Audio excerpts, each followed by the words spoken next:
Hey, so just a quick little bit of disclaimer before we get into the video. So I'm still trying to figure out my content format, and I'm trying to differentiate myself from other One Piece YouTubers. I'm trying to find that sweet spot where it's something that I can do that's original to my channel, but also easy to edit. And so on this video, I'm going to be doing some Pokemon battles with One Piece themed Pokemon teams, because Pokemon and One Piece are my favorite things. And I've met a lot of One Piece fans who also, like Pokemon, whether that's by chance or not, I don't know. But let me know in the comments down below if you like the Pokemon thing, if you don't like it, if you just want visuals like other One Piece channels. I'm curious to hear your thoughts. And with that being said, just please understand that the next couple videos, the content format may be switching around quite a bit. But with that being said, let's dive into the video. Today's video is about the top 5 things that I'd like to see and that I'm most excited for now that we're entering the One Piece endgame.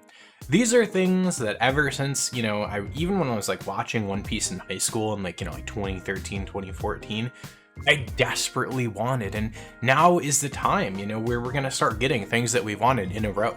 I mean, we got to see, Prime Roger versus Whitebeard, granted a scuffle and a lot of it was off screen, but I never imagined we'd get to see something like that, but we got to see it in Wano, so that's an honorable mention. That's not actually going to be on the list, but it was something that I wish, we could have seen Roger fight or see a named attack. We did.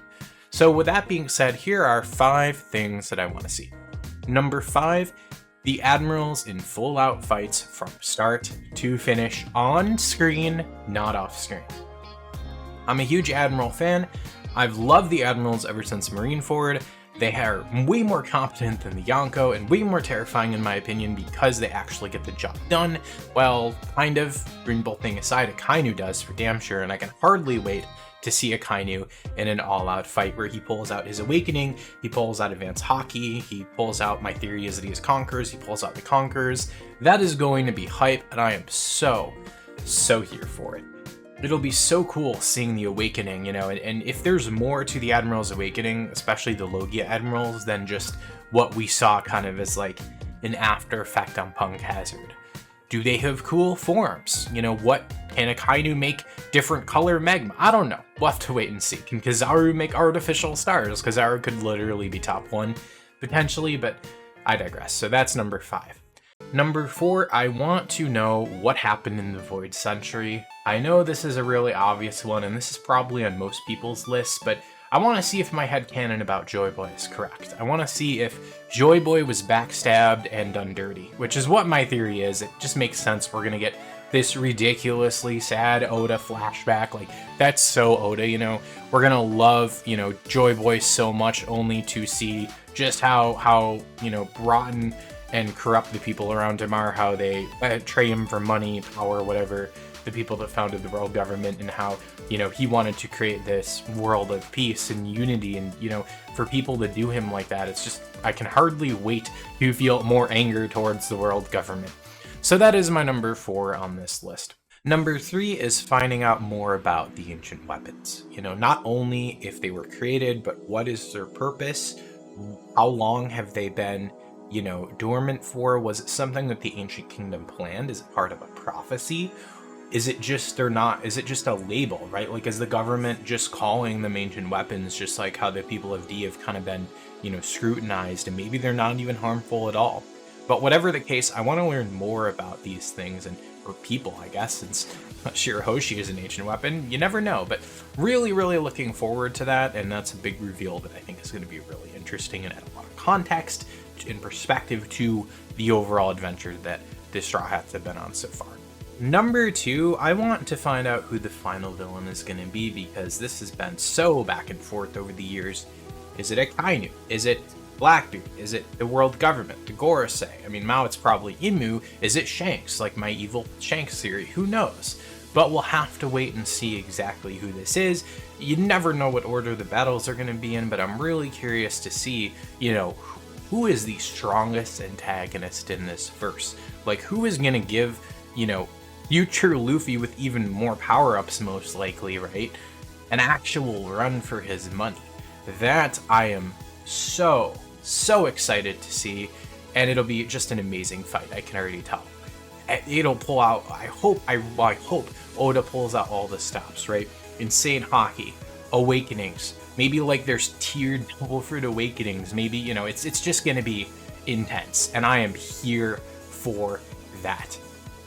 Number one, this is the thing that I want the most that Oda still hasn't given us, like the troll that he is, gotta love him, but Shanks using named attacks and going all out in a fight. I believe Shanks is top one in the verse currently. Even when Whitebeard was alive, I believe he was top one when, you know, by the time Shanks was a Yonko. And I just, I want to see this so bad.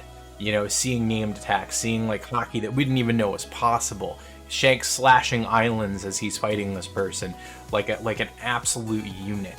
That is going to be the hypest thing ever. And if Toei goes hard with this, it could be one of the probably the best fight in One Piece, like a really insane, you know, just all out brawl. Now, whether, you know, like people have theorized Shanks ends up like actually fighting Blackbeard or someone else, I don't know, but that is going to be insane, and it's going to be one hell of a payoff for reading the series for so long. If Oda doesn't off-screen Shanks, which please Oda, please don't off-screen this. People have been waiting for decades. Literally. But that is my top 5 things that I'm most looking forward to at the end of One Piece. Some honorable mentions I didn't bring up earlier include Zoro versus Mihawk. Obviously that's been built up for so long. Seeing Ben Beckman, you know, how he fights, what his power is. Seeing if Shanks' crew has devil fruits or if they're all just pure, kind of like, you know, hockey monsters. That's also something I want to see. Finding out how many additional Straw Hats we get. If, you know, Carrot joins, Smoker joins, we get some sort of Logia on the crew. Really curious to see where that goes. If hopefully Bon Clay joins. We all love Bon Clay. I hope he joins. You know, Vivi comes back. These are all things that, you know, additionally I do want to see, but not as big for me as the things I mentioned in this video. Like this video, or I will isekai you to Marineford during the time of the war, and you will be isekai as fodder, so you will die to a quake. So make sure to hit that like button and subscribe if you don't want that to happen. Drop a comment down below, let me know what you are most excited for at the end of One Piece. I'm very curious to hear your thoughts, and until next time, I will catch you later. Peace.